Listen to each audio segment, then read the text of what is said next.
Hello, I'm Cressida and I'm reading How to Train Your Dragon, a chapter a day from my writing shed at the bottom of my garden. And I've got to the middle of chapter 11.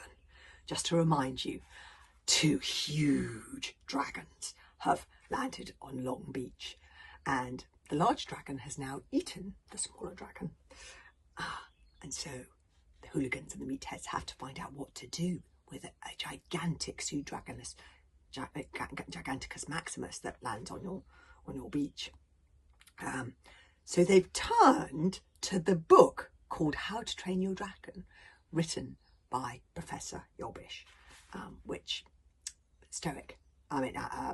Gobber the Belch stole from the Meathead Public Library. So they opened the book. Morale was high. Stoic bowed to the hordes and handed the book to Gobber. "Gobber! Gobber! Gobber!" yelled the crowd. It was Gobber's moment of triumph. A crisis demands a hero, and he knew he was the man for the job. His chest swelled with self-importance. "Oh, it was nothing really," he bellowed modestly. "A bit of basic burglary, you know. Keeps me in practice." "Shh!" hissed the crowd like sea snakes as Gobber cleared his throat. "How to Train Your Dragon," announced Gobber solemnly. He paused. He opened the book. "Yell at it." There was another pause. Gobber turned the book over. "And?" said Stoic. "Yell at it, and?" "That's it," said Gobber. "Yell at it." "There's nothing in there about the sea dragon, this Giganticus Maximus in particular?" asked Stoic. Gobber looked through the book again. Not as such," said Gobber. "Just the bit about yelling at it, really." Said Stoic. "It's brief, isn't it? I've never noticed before, but it is brief. Brief but to the point," he added hastily, "like us Vikings. Thank Thor for our experts." "Now," said Stoic in his most chief-like manner, "since it is such a large dragon—" "Vast," interrupted Frankly happily. "Gigantic, stupendously enormous, 5 times as big as the big blue whale." "Yes, thank you, old Wrinkly," said Stoic. "Since it is indeed a very large dragon, we're going to lead a rather large yell. I want everybody on the cliff tops yelling at the same time." "What shall we yell?" asked Baggy Bum. "Something brief and to the point. Go away," said Stoic. The tribes of Meathead, do you think this is going to work? I have a bad feeling about this. The tribes of Meathead and Hooligan gathered at the tops of the cliffs of the Long Beach and looked down at the impossibly vast serpent stretched out on the sand, smacking its lips as it devoured the last morsels of its late unfortunate companion. It was so big that it seemed unlikely that it could be alive until you saw it move like an earthquake or a trick of your eyes. There are times when when size really is important, thought Hiccup to himself, and this is one of them. Dragons are vain, cruel and amoral creatures, as I've said. This is all very well when they're a lot smaller than you are, but when a dragon's bad nature is multiplied into something the size of a hillside, how do you deal with it? Gobber the Belch stepped forward to lead the yelling as the most respected yeller of them all. His chest swelled with pride. Look at Gobber there. He's looking very, very good at his yelling there. Very pleased with himself. 1, 2, 3.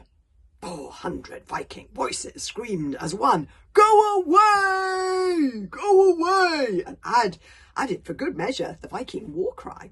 The Viking war cry was designed to chill the blood of Viking enemies at the commencement of battle. It is a horrifying, electrifying shriek that begins by mimicking the furious yell of a swooping predator, which then turns into the victim's scream of pure terror and ends with a horribly realistic imitation of the death gurgles as he chokes on his own blood. It is a scary noise at the best of times. It certainly sounds it, oh my goodness. But shouted to get all together by 400 barbarians at 8 o'clock in the morning, who was enough to make the mighty Thor himself drop his hammer and blub like a little baby. There was an impressive silence. The mighty dragon first turned, then turned his mighty head in their direction. There were 400 gasps as a pair of evil yellow eyes, as big as 6 tall men, narrowed down to slits. The dragon opened its mouth and let out a sound so loud and so terrifying that 4 or 5 passing seagulls dropped down dead with fear on the spot.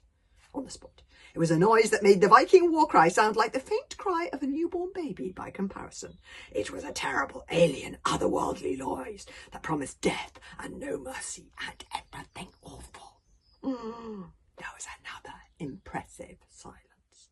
With one delicate movement of his talon, the dragon ripped through Gobber's tunic and trousers from head to toe as if he were peeling a fruit.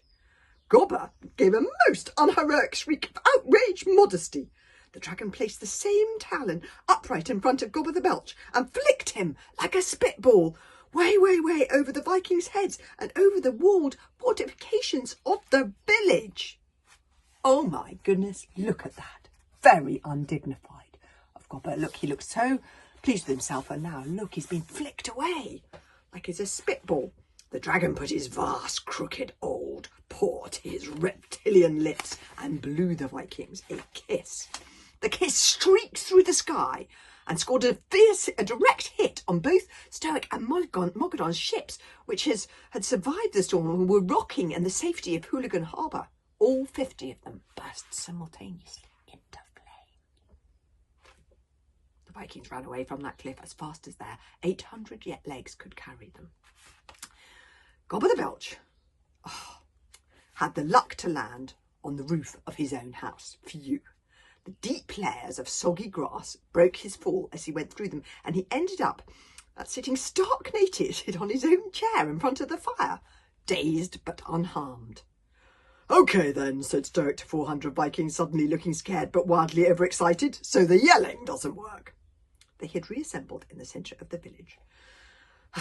"And so, our fleet is out of action," that's all their ships, "so we have no means of escape from the island," Stoic continued. "What we need now," he said, trying to sound as if he was on top of the situation, is for somebody to go and ask the monster whether he comes in peace or in war. "I shall go," volunteered Gobber, who rejoined them at that moment, still determined to be the hero of the hour. He was trying to sound noble and dignified, but it's very, very difficult to be truly dignified with grass in your hair and wearing your cousin Hagatha's dress, which was the only thing Gobber could find to wear in the house. There he is, wearing cousin Hagatha's dress. Okay. "Do you speak Dragonese, Gobber?" asked Stoic in surprise. "Well, no," Gobber admitted. "Nobody here speaks Dragonese. It is forbidden by order of Stoic the Vast. Oh, here is Namble and Tremble. You, Stoic. Dragons are inferior creatures who we yell at. Dragons might get above themselves if we talk to them. Dragons are tricksy and must be kept in their place." "Hiccup can speak to dragons," said Fishlegs very quietly from the middle of the crowd. "Shh, Fishlegs," whispered Hiccup, desperately digging his friend in the ribs. "Well, you can," said Fishlegs stoutly. "Don't you see, this is your chance to be a hero? And we're all going to die anyway, so you might as well take it." "Hiccup can speak to dragons," shouted Fishlegs very loudly indeed. "Hiccup," said Gobber the Belch. "Hiccup," said Stoic the Vast. "Yes, Hiccup," said old Wrinkly. "Small boy, red hair, freckles. You're going to put him into exile this morning, remember?" Old Wrinkly looked stern. "In order that the blood of the tribe should not be weakened. Your son, Hiccup." I know who Hiccup is, thank you, old Wrinkly," said Stoic the Vast uncomfortably. "Does anybody know where he is? Hiccup, come forward." "It looks like you could come in useful after all," old Wrinkly murmured to himself. "Here he is!" yelled Fishlegs, patting Hiccup on the head. At the back, Hiccup started to wriggle through the crowd until somebody noticed him and dragged him up, and he was passed over everybody's heads all the way and put in front of Stoic. "Hiccup," said Stoic, "is it true that you can talk to dragons?" Hiccup nodded. Stoic gave an awkward cough. "This is an embarrassing situation. I know that we are about to banish you from the tribe. However, if you do what I ask, I am sure I speak for everybody when I say that you can consider yourself unbanished. We stand in awful peril, and nobody else in this room can speak Dragonese. Will you go to this monster and ask him whether he comes in peace or in war?" Hiccup said nothing. Stoic coughed again. "You can talk to me," said Stoic. "I've unbanished you." "So the exile is off then, is it, Father?" asked Hiccup. "If I go and kill myself talking to the beast from hell, I will be considered heroic enough to enter the tribe of hooligans?" Stoic looked more embarrassed than ever. "Absolutely," he said. "Okay then," said Hiccup. "I'll do it." There's Hiccup saying, "Okay then, I'll do it." And the next chapter is called The Green Death. So that's when Hiccup goes to talk. I'm anxious. I don't know what's happened to all the domestic dragons either, like Toothless. So we'll have to wait for chapter 12 to find out what happens when Hiccup goes to talk to the Green Death. I'm a bit nervous for him.